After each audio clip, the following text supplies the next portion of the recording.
You are surrounded by fools, and it is quite literally burning you out from the inside. The world constantly repeats, educate the ignorant, look for compromises.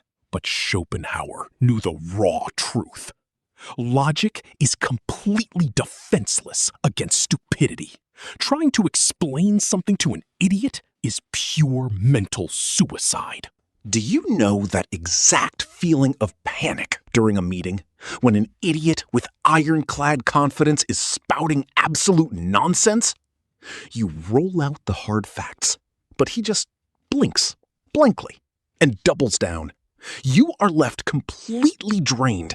It is time to find out exactly why you keep losing, even when you are entirely right. Smart people commit the exact same fatal error. They judge others by themselves.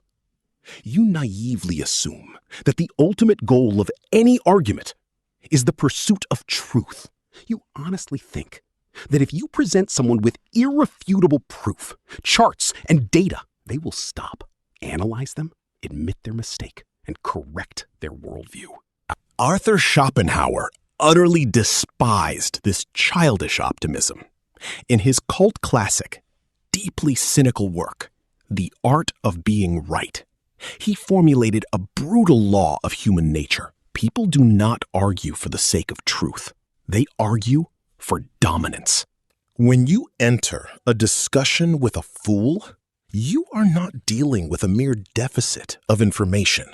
You are dealing with the Dunning-Kruger effect in its most aggressive phase. This cognitive bias causes people with low intelligence to possess a hallucinatory, bloated level of self-confidence. Stupidity is not a passive state. It is a heavily armored defense mechanism of the ego. Your opponent is not defending his foolish idea. He is defending his absolute right to feel significant. Logic, to him, is not a tool for understanding. It is a direct, existential threat to his self-esteem. An idiot does not need your facts. He needs to crush your authority to establish his own power. Trying to convince him with logic is exactly like offering a gourmet meal to someone who came into the room just to spit on your plate. His goal is not to be fed. His goal is to desecrate.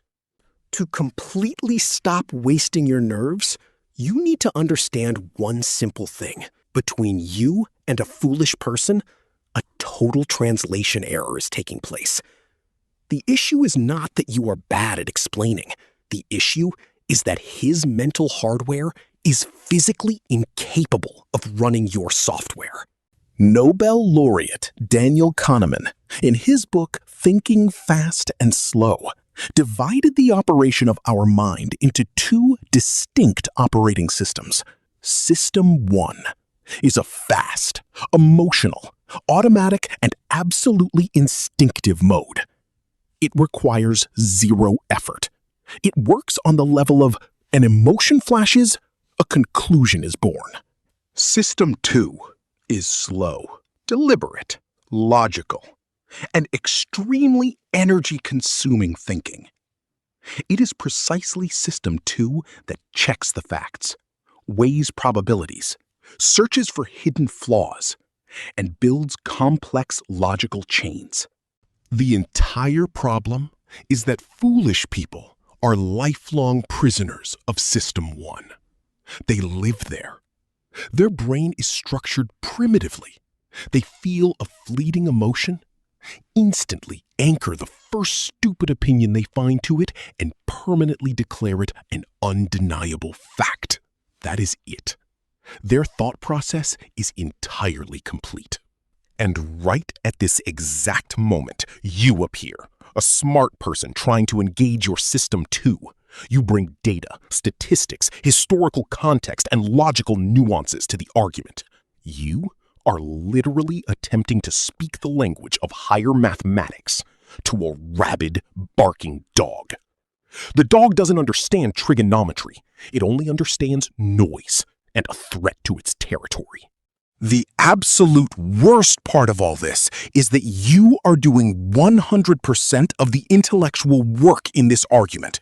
Your brain is burning through glucose by the ton, constructing flawless arguments.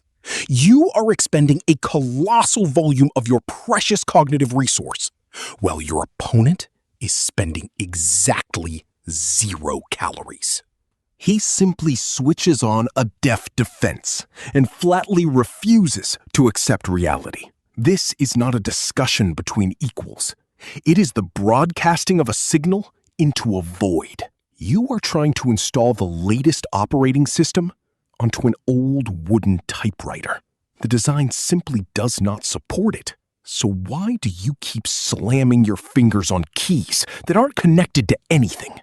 Every single time you enter direct combat with a fool, you are handing him a royal gift. You are giving him the one thing he opened his mouth for in the first place: mental friction. In Schopenhauer's philosophy, human intellect is nothing more than a slave to our blind, irrational, and deeply selfish will. An idiot craves conflict because this friction forces him to feel important. Your irritation, your flashing eyes, your desperate attempts to prove the truth, all of it proves to him that his foolish persona actually matters. With every single counterargument, you legitimize his absolute nonsense. You are literally telling him your ridiculous idea is worthy of my time and my rage. If you want to mentally annihilate a fool, you must completely deprive him of this friction. Do not argue. Do not shake your head. Do the exact opposite. Agree with him, but agree so totally, so aggressively and deeply that you push his argument out into the zone of absolute ringing absurdity. In classical logic, this technique is called reductio ad absurdum, reduction to absurdity. In our cold-blooded format, it is called giving a person enough rope to hang themselves. A fool never thinks even 2 steps ahead. He only sees the flat surface directly in front of his nose. Your task is not to argue with his crooked logic, but to accelerate it to terminal velocity and expose its final, catastrophic crash point. Imagine a coworker who authoritatively declares that all modern technology is garbage, and that in the old days, people lived better and healthier without it. The standard smart person will start a suffocating, tedious argument about life expectancy, medicine, and comfort levels. Stop. Forget about that. Instead, look at him, slowly nod, and say with an absolute stone face, "You are completely right. Furthermore, I believe we need to throw all the computers out of the office this very day. Let's smash our smartphones right now, cancel the contracts, and start writing reports with charcoal on birch bark. And tonight, let's walk home along the highway, because cars are also a conspiracy. Why are we even sitting in this building with electricity?" And at that exact moment, watch his eyes intently. You did not attack him. You did not call him an idiot. You did exactly what he so desperately begged for. You completely validated his words, but you forcibly compelled his brain to look at the final destination of his own thought process. His primitive system 1 will instantly short-circuit. He will become terrified, and he will be forced completely on the fly to shift into reverse, to back up, frantically hunt for excuses, and invent logical nuances. He will start arguing with his own thesis just to salvage the remaining scraps of his dignity. You didn't waste a single drop of your energy. You didn't lower yourself to his level. You simply stood aside and silently watched a fool slam at full speed into the wall of his own stupidity. And now, take off the white coat, strap your seatbelts tight, And prepare yourself for the most brutal breakdown yet. We need to completely destroy the exact part of your own psychology that leaves you vulnerable. Your burning desire to argue with fools and prove your righteousness to them is not a sign of a great mind. It is the highest, most refined form of stupidity. Intellectual individuals suffer from a severe mental addiction. They are narcotomically dependent on having their rightness recognized. It is not enough for you to be right inside your own head. It is vital for you to see your opponent surrender, acknowledge your genius, and shamefully agree with your arguments. You want a moral victory. You want the entire room to applaud your logical supremacy. Schopenhauer would look at you with profound contempt and tell you that seeking validation and approval from a fool is the most absurd activity on earth. Answer one cynical question for yourself. Why do you even care if a person with defective thinking recognizes your intellect? Why do you need a blind man's compliment on your painting? Why do you need a deaf man's approval of your music? When you get angry and try to change an idiot's mind, you voluntarily hand him the remote control to your nervous system and your mood. Your ego is so fragile that it can be bruised by any random passerby with a crooked worldview. Kill this self-pity and this arrogant urge to be the savior of other people's minds. Strip yourself of the need to be right in their eyes. From this moment on, you must not give a single damn about what defective maps of reality people carry with them on this earth. It is not your responsibility to repair other people's broken brains. Your only responsibility is to prevent them from breaking your own. You cannot completely isolate yourself from society. Foolish and toxic people are an inevitable part of the physical landscape. They sign your paychecks. They work right beside you in the exact same offices. They sit at family tables during holidays, and they live on your very same hallway. But you absolutely can and must build a rigid psychological quarantine between them and yourself. Schopenhauer was famous for his reclusiveness and cynicism, but he didn't urge everyone to go live alone in the woods. He called for a strict mental diet. You are obligated to learn how to ration your cognitive load and protect your processor from overheating. How do you execute this in practice? Stop bringing your true, authentic self to be torn apart by the crowd. When you are forced to communicate with fools, never trigger your personal engagement.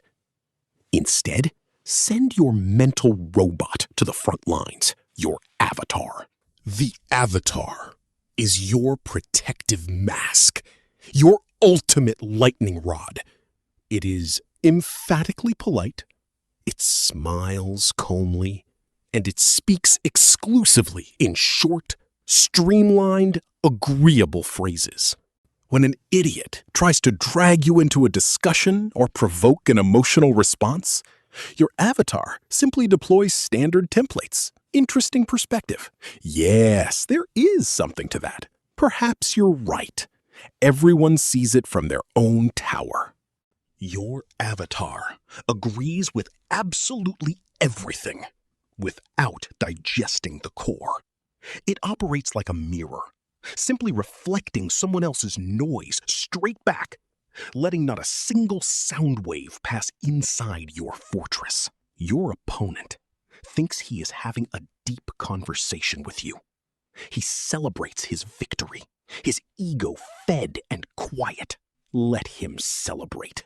The illusion of victory is the cheapest toy you can toss to a fool to get him to finally shut his mouth and leave you alone.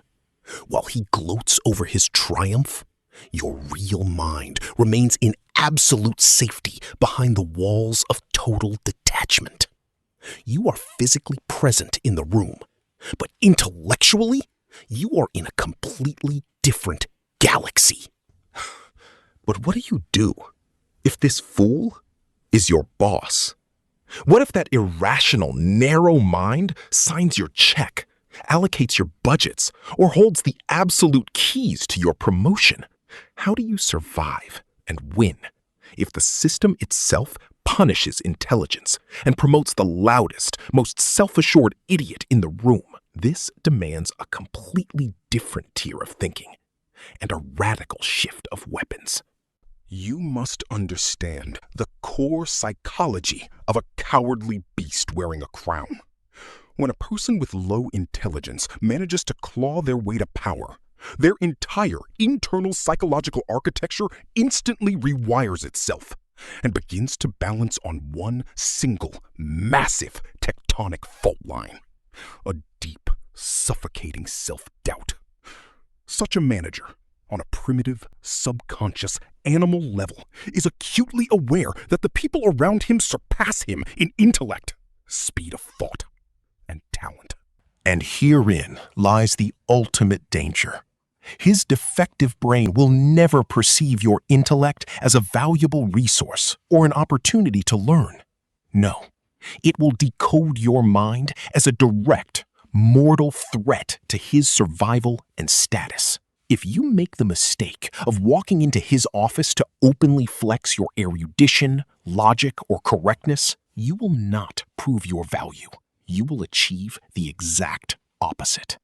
You will simply force a mirror right up to his own incompetence. And a fool backed by institutional power will smash that mirror along with your head without a second thought, just to avoid looking at his own ugly reflection. Schopenhauer wrote about this exact phenomenon with blood-chilling directness.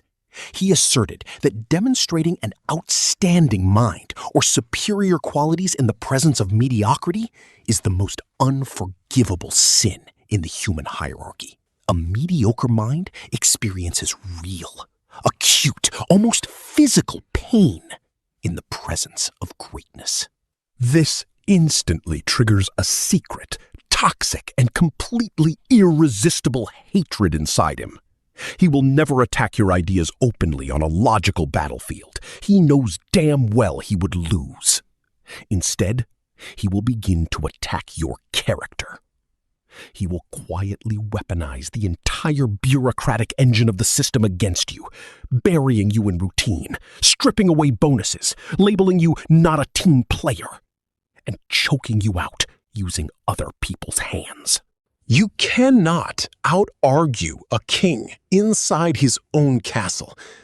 Any direct logical clash is your guaranteed defeat. You must completely stop arguing and start playing the game. Look at the bloody history of ancient China during the Three Kingdoms period. The General Sima Yi was, without a doubt, the most brilliant military strategist of his time.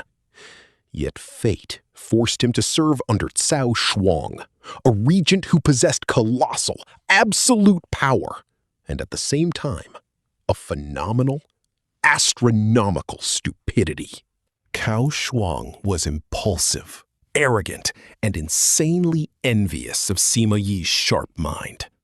If Sima Yi had dared even once to openly challenge his orders, point out strategic blunders, or show his true spine, he and his entire bloodline would have been executed on the spot. So, Sima Yi executed the most humiliating, brutal, and masterfully precise strategy in the entire history of warfare: the Gambit of Feigned Impotence, or the Submission Gambit. He simulated total senility. When Cao Shuang's spies arrived to inspect him, Sima Yi presented himself as a decrepit, dying, and utterly broken old man. With trembling hands, he would drop his bowl of soup, letting it ruinously spill down his expensive silk robes. He pretended to be completely deaf, confused the simplest words, drooled, and looked absolutely, entirely pathetic. The spies returned and reported exactly this to Cao Shuang. The foolish regent laughed out loud. His ego was in absolute ecstasy. He felt incredibly powerful, grand, and completely safe. He stopped seeing Sima Yi as a threat, definitively lost his vigilance, relaxed, and shut down every single protective protocol. A few months later, while Cao Shuang was away on a hunting trip, Sima Yi instantly ripped off the mask of a frail old man, stood up from his bed, and organized a lightning-fast, surgically precise military coup in just a few hours, seizing total control over the entire empire. Cao Shuang lost his head on the executioner's block solely because he genuinely believed in the illusion of his own supremacy. Sima Yi taught you a lesson that you must permanently burn into your subconscious. Your intellect is not a shiny badge to be proudly worn on your chest for public display. It is a concealed, lethal weapon. And you do not draw a concealed weapon for cheap, petty flexes. You keep it in the shadows until the exact microsecond of the decisive strike. When you are dealing with an influential fool, start consciously feeding him the exact emotion his ego starves for every single day. A sense of total, unchallenged superiority. Beg him for advice on the most trivial, insignificant matters. Allow him to authoritatively correct you on minor, meaningless details. Express sincere gratitude for his wise mentorship. Remember this. This is not surrender. This is anesthesia. You are voluntarily injecting into his ego a drug so incredibly heavy that he falls into a dead sleep right at the steering wheel of power. While he basks in the rays of his fictional victory, your hands become completely untied to operate effortlessly in the dark. You exchange a momentary sting to your pride for absolute, limitless freedom of maneuver. There exists a very dark, scientifically proven fact that positive thinking pages will never tell you about. Stupidity is physically contagious. If day after day you spend your time trying to navigate the chaotic, destructive, and absolutely irrational landscape of someone else's mental weakness, your own brain begins to irreversibly degrade. Modern cognitive load theory clearly demonstrates that our mental balance and attentional bandwidth are strictly limited. The brain is a processor with a finite amount of RAM. When you are forced to spend hours communicating with a deeply foolish, illogical person, your processor begins to operate in a state of extreme overload. You expend colossal resources just to predict his unpredictable, wild reactions. You actively hold back tons of rising irritation. You are constantly walking on eggshells around his incredibly fragile self-esteem. This prolonged, background cognitive intoxication slowly but surely destroys your very own cognitive functions. Your IQ drops unnoticed by yourself. You start making catastrophic decisions in business and life. You become anxious, twitchy, and completely lose your creative, productive potential. You are voluntarily allowing an intellectual parasite to drain your ultimate capital, your mental energy. Schopenhauer lived in total isolation, not because he was a moody misanthrope. He was simply fanatical about the purity of his mental diet. He applied dry, ruthless mathematics to human communication and wrote, "To associate with a fool is to cut your own intellect in half and exactly double your own exhaustion. If you do not construct a rigid, unyielding boundary, someone else's mental chaos will devour your income, your goals, and your entire personality. Protect your processor as if your very life depended on it, because it actually does." To definitively attain mental invulnerability, You need to ascend to the highest form of psychological detachment. Change your core focus of perception. Imagine that you are walking down the corridor of a psychiatric hospital. Patients are running around you. One of them rushes up, points a finger at you, and screams with absolute certainty that you are an alien or Napoleon. Answer honestly. Will you start arguing with him? Will you pull out your passport, your diploma, or your medical records to logically prove him wrong? Will you toss and turn in bed half the night, replaying his words with resentment and rage? Of course not. You will simply walk right past with a faint smile. You understand. His reality is completely distorted. His apparatus of perception is broken. Now open your eyes and look at the world around you.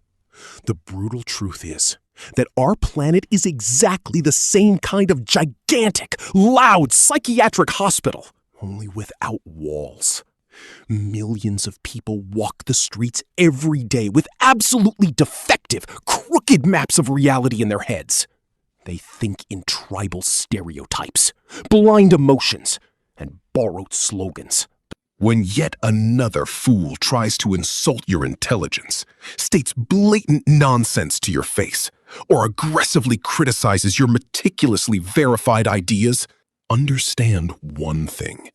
This is not a personal attack. It is simply his mental diagnosis. His flat-out refusal to accept your facts is not your failure as a speaker. It is a graphic confirmation that your thought lies far beyond the processing capabilities of his skull. Treat someone else's stupidity exactly like rain, hail, or a hurricane. You don't try to re-educate a flood, do you? You simply close the windows, grab an umbrella, and ascend to higher ground. Stop wasting your finite, priceless cognitive resource on those who have voluntarily chosen to live in utter darkness. Every single second wasted on a debate with an idiot is a second stolen from your personal capital, your physical health, and your entire future. For centuries, we have idealized the image of the intellectual warrior. Mass culture has conditioned us to admire heroes who take the podium and smash their opponents to pieces with brilliant rhetoric and ironclad arguments. But look at these debates soberly. What actually changes in them? Your opponent never concedes defeat. The audience simply applauds louder for the side they already agreed with from the very beginning. This is a cheap theater, a game played for momentary claps.